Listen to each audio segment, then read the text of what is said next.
Exercice 28, chapitre 14, construction d'une figure avec le logiciel GeoGebra. Et nous allons déterminer la valeur de x, que nous appellerons en fait c, parce que x, GeoGebra ne le permet pas avec un curseur. Nous déterminerons donc la valeur du côté c, de manière à ce que le périmètre de la figure jaune soit égal au périmètre de la figure bleue qui est un triangle isocèle. On crée donc le curseur, on clique où on veut. Ce curseur, on le fait varier donc de 0 jusqu'à 5. Son nom s'appelle C, comme côté. Je fixe un point de départ pour un segment qui va me servir à construire donc un segment de longueur donnée. Et le point de départ, je le fixe ici. Et la longueur, j'en veux pour C. Donc là, j'ai mon segment de longueur 1 qui figure. Et je pourrais aller bien au-delà, aller jusqu'en 5. Voilà. Ici, je vais mettre en 4, 3, etc. Donc dès lors, je suis en mesure de bâtir un carré de côté C, c'est donc un polygone régulier. Je clique ici sur le segment. J'ai 4 points à définir, j'en ai déjà défini 2.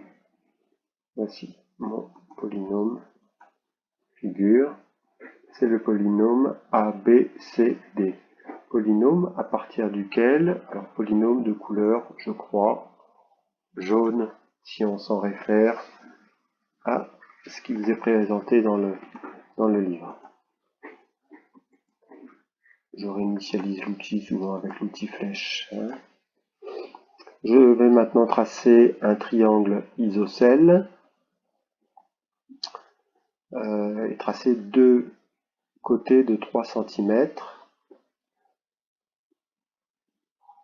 Pas n'importe comment, je vais donc définir un point qui va être un point donc E.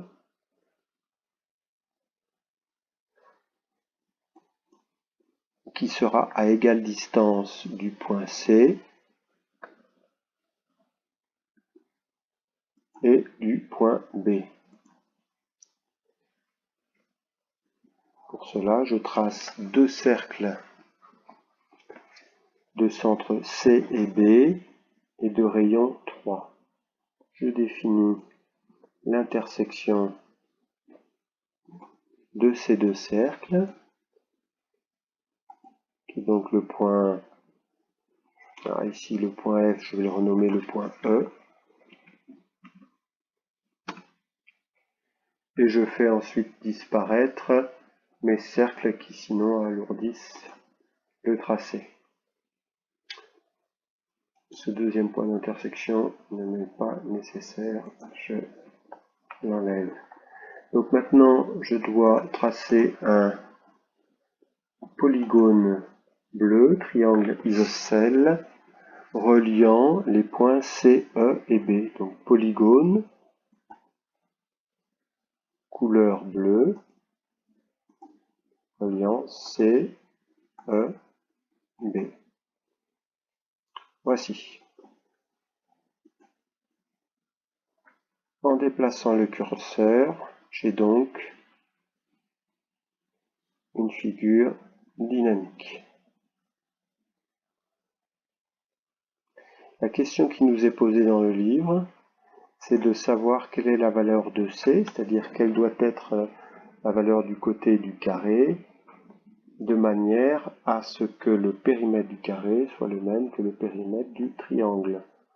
Pour cela, j'affiche l'outil mesure, 3, 4, 5, 6, 7, 8, 8e colonne, outil de mesure, un périmètre c'est un pourtour, donc c'est une addition de longueur, ici, et je clique sur le carré.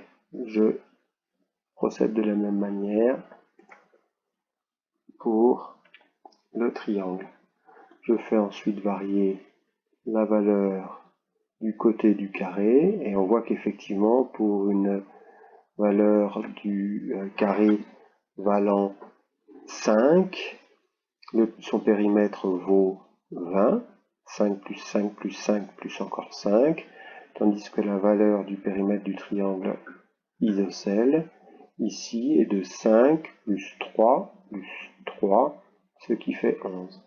Donc quelle doit être la valeur exacte du côté du carré de manière à ce que voilà,